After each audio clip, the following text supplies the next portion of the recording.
नमस्कार दोस्तों।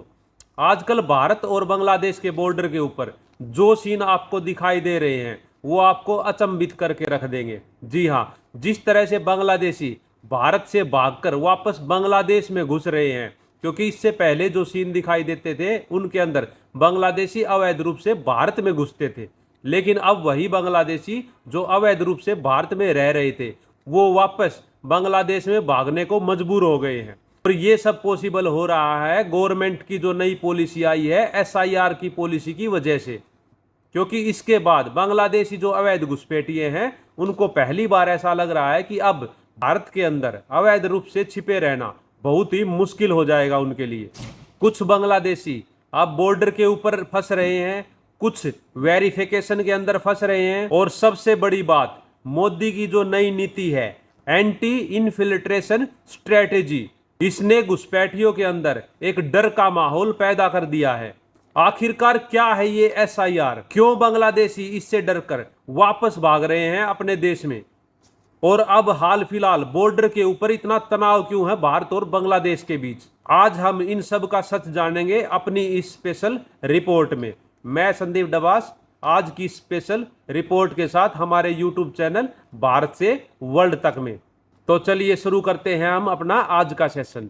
देखिए दोस्तों, एसआईआर का मतलब है स्पेशल इंटेंसिव रिवीजन, यानी एक ऐसी कार्रवाई जिसके अंदर कंप्लीट रूप से सभी डॉक्यूमेंट्स की जांच की जाती है। मजदूर होते हैं जितने, मजदूरी वाली जगह के ऊपर रेड की जाती है। भारत और बांग्लादेश के जो बॉर्डर है उसके ऊपर स्कैनिंग का काम होता है।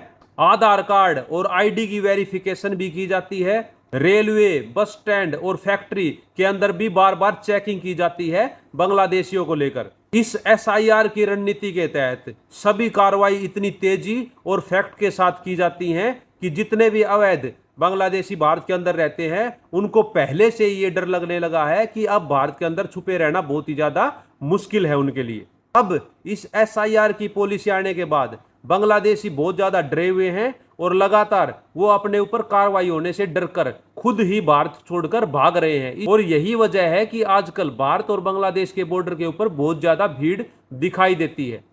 अब भारत की बीएसएफ भी बहुत ज्यादा तैनात हो गई है। बॉर्डर के ऊपर एक्स्ट्रा कैमरे लगाए गए हैं, रात के समय पर पेट्रोलिंग बढ़ाई गई है और जो थर्मल कैमराज हैं उनका यूज किया जा रहा है। इसके साथ साथ ड्रोन से भी निगरानी की जा रही है। इसके बाद ये हुआ है कि वहां पे जो अवैध रूप से वापस भी भाग रहे थे उनकी एंट्री भी अब लगभग कम होती जा रही है।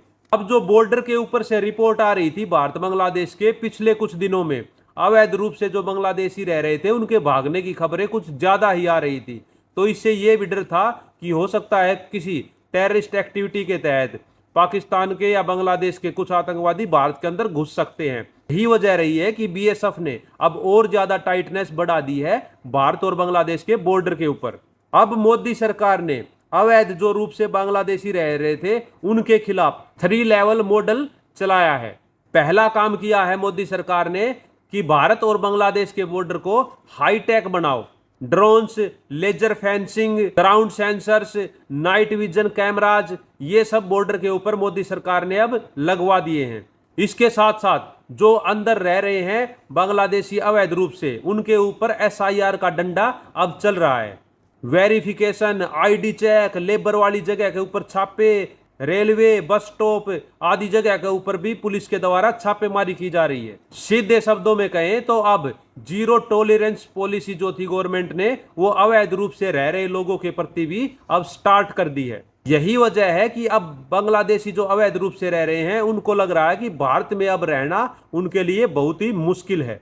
अब हम जानते हैं कि किस प्रकार से भाग रहे हैं बांग्लादेशी। जी हाँ, तो कंस्ट्रक्शन वर्कर्स हैं वो गायब हो रहे हैं। पिछले 15 से 20 दिनों के अंदर ये भारी रिपोर्ट आ रही है कि जो जितने मजदूर मजदूरी के लिए आते थे वो अब उतनी संख्या में नहीं आ पा रहे हैं। पश्चिमी बंगाल के अंदर खासकर फैक्ट्रियों के अंदर भी आना बहुत ज्यादा कम हो गया है, और इसके साथ साथ जो बॉर्डर से सटे गांव थे वो भी अब लगभग खाली होते जा रहे हैं। अब उनको ये डर है कि उनके ऊपर बहुत बड़ी कार्रवाई हो सकती है या एक बहुत बड़ी इन्वेस्टिगेशन के अंदर से उनको गुजरना पड़ेगा।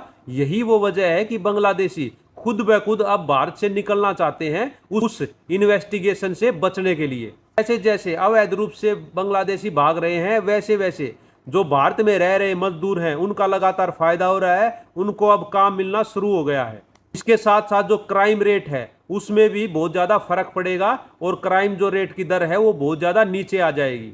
लेकिन ये सब होने के बावजूद अब बांग्लादेश और भी ज़्यादा परेशानी में नज़र आ रहा है, क्योंकि उसके ऊपर लगातार दबाव बढ़ रहा है। जितने बांग्लादेशी जा रहे हैं उनको वापस अपने देश के अंदर लेने का, पहले ही जो बांग्लादेश की इकोनॉमी है वो डाउन है, अब ऊपर से जितने भी लाखों लोग वापस जाएंगे उनको संभालने के लिए बांग्लादेश को जो अरेंजमेंट करनी पड़ेगी उसके लिए बांग्लादेश सरकार लगातार दबाव में दिख रही है। अब इसके साथ साथ आने वाले दिनों में क्या होगा, आने वाले दिनों के अंदर बॉर्डर के अंदर और ज्यादा सख्ती बढ़ेगी और जो घुसपैठ करना है भारत के अंदर वो लगभग जीरो हो जाएगा। बांग्लादेश और भारत के जो रिलेशन थे वो अब और भी ज्यादा टेंशन के अंदर आ जाएंगे। जो माइग्रेंट वेव थी वो वापस रिवर्स हो सकती है, यानी कि भारत से वापस बांग्लादेश के अंदर सारे शिफ्ट हो सकते हैं। देखिए, मोदी सरकार का SIR ऑपरेशन और बॉर्डर टाइटनिंग स्ट्रेटेजी लगातार काम कर रही है अपना, और यही वजह है कि बॉर्डर में भारत और बांग्लादेश के बीच तनाव पैदा हो गया है इस वक्त। आप सबका इसके बारे में क्या कहना है? क्या मोदी सरकार ये जो पॉलिसी है वो बंगाल के इलेक्शन को लेकर अपना रहे हैं, या फिर अब आने वाले वक्त के अंदर भारत रियल में अवैध रूप से घुसपैठियों से छुटकारा पा सकेगा? आप भी कमेंट के अंदर अपनी राय जरूर दीजिएगा, और ऐसी ही इंफॉर्मेशन जानने के लिए हमारे यूट्यूब चैनल भारत से वर्ल्ड तक को सब्सक्राइब जरूर कीजिएगा। That's all, thank you very much.